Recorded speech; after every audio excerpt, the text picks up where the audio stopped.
As a first-time producer, firstly I had to work out what on earth a producer does and how much editorial and directorial control do I have in the film.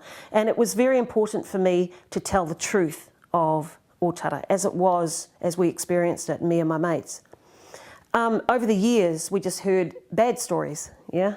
I mean, yeah, we all know about the stories about coming from Otara. So what I wanted to tell New Zealand was that there were good news stories that came out of that time, because it was a seminal time in the growing up in suburbia, if you like, in this newly formed community called Otara.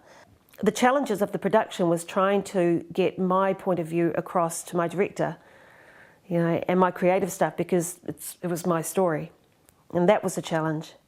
So basically I got to the end and did a producer's cut on it. Yeah, I just had to get it, I could not let it go without getting it absolutely 100% right. Carol Brent she's since passed, and she was a brilliant, brilliant woman and a visionary. And as a foster child herself, she wanted to do something quite simply as to give shoes to kids, right? But also to feed them, because she went to school hungry. But she also had her demons as well, you know, and being a woman in business is hard enough, but being a Māori woman in business is World War II every day. And I guess I want to share her story and share her dreams and sentiments in the hope of encouraging other young women to follow in her footsteps, to know that that business is there for young Māori women, period, really. And, you know, she had her ups and her downs, as you do in business, and so it's not all plain sailing. It's hard yakka.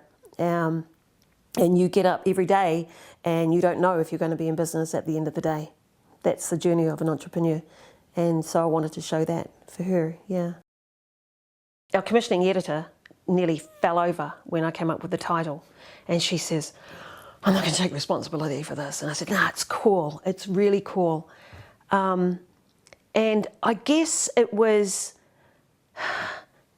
a Māori POV of other cultures in the country as well, you know, in our country as well. And so by drawing attention to the truth of us, of calling each other Chinks, coconuts and Curry Munchers, I wanted to get their POV of who are they in this country, right? So we talk to Indian people and they go, "Curry Muncher, I've never heard of Curry Muncher. What is that? You know, I don't munch my curry."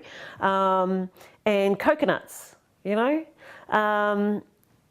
I think I was just kind of pushing the envelope there, but it turned out to be a really entertaining, frank and humorous look at the multicultural makeup of New Zealand from a Māori perspective. Oh, Mataku, boy, that's spooky Māori stories. Yeah, love it, love it. Why was I so attracted to it? Well, one of the first meetings that I had with some of the other production company who was South Pacific Pictures, and one of the meetings we had, one of the people at the table said, "Oh, I love Māori fairy tales." And that just sparked. These are not fairy tales. These are real. Mataku is real. And it's so real to some that we can't explain some of the circumstances that, you know, that happen, the patupaere here, all of those things. And so then I was in, no, they're not fairy tales, they are real. And partnering with Kerry Carter was just the most amazing thing. He was so committed to these stories, and I guess I fed off his I know I fed off his strength and his male mana, if you like. And that was really cool for me, because, you know, I started to discover that kind of maleness in me as well. And you know, the first series that I was totally involved in, I just massively fell in love with drama. It's just the most beautiful thing. Yeah, it's drama being played out. I think my documentaries for me were real life drama. and probably for all of us, the early days of reality television, just a little bit more controlled.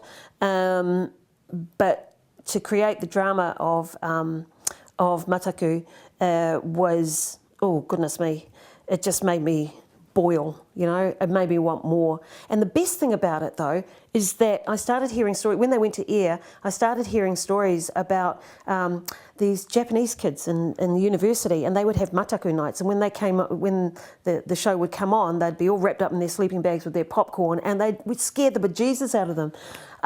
So they were relevant to other cultures as well.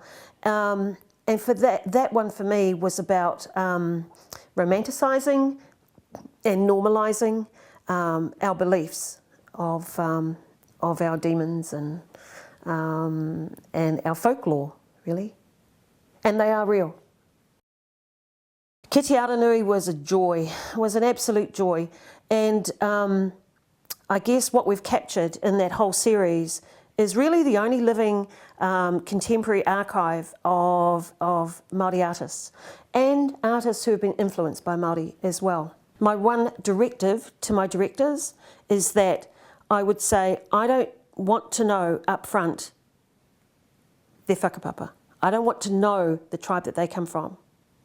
I want them to show me. And so you'll see that we address that at the end. And that was a challenge, because you can get it all out in one mihi, right? But show me. Show me how you are Te Aupōuri. Show me how you are Te Arawa. And that was the beauty of the whole thing. It was gorgeous, yeah. Artistic creation for me is not just about the arts. I didn't want to do a series on carvers and weavers. I wanted to do on creativity and technology, creativity and architecture, how Māori bring that Māori-ness into their work. And some of it is so subtle and others is so obvious. One of my favourites, I've got to say, has to be the story that we did on Simon Khan. I ended up buying a piece of his work. It was just gorgeous, and him celebrating his Māori-ness and his Asian-ness within his work was just lovely. Lovely, it's a beautiful work. Squeegee Bandit was directed by Shondor Lau, who is an American, American Chinese, and he was out here on a Fulbright scholarship and stayed. Energetic, very charismatic storyteller, and he had fallen in love with Squeegee Bandit, right? What got me was his pain. And his birth father was actually in the Māori battalion. And he found this out while we were filming. And I think a part of it, I think that the knowledge of this, to him, explained his anger and how he just wanted to fight, his rage. And this rage obviously wasn't appropriate to be shown in the form that he was demonstrating it, to his family and to himself. And so the drugs and the alcohol were to suppress that rage. Behind it was this intelligence that just broke my heart. That if this young man had had a different experience in life, he could have been a leader, a true leader, so smart. And I think we see that in the film, the way that he expresses himself in the film and the things that he says. And boy, did he tell that story. And honestly, you probably don't notice it because it's in a car, but Shondor at one point is shooting up at Kevin, and Kevin's starting to remember something about how he was treated by a foster mother. And he looks down at the camera and screams into the camera, right? And you can see it shake. That's Shondor. He's like, he came back that day white as a sheet, So all hats off to him for creating that, and for the both of us for putting it out there, because we weren't popular, and I certainly wasn't, because I took the Māori brunt, right? It's okay, that's what you do as a filmmaker.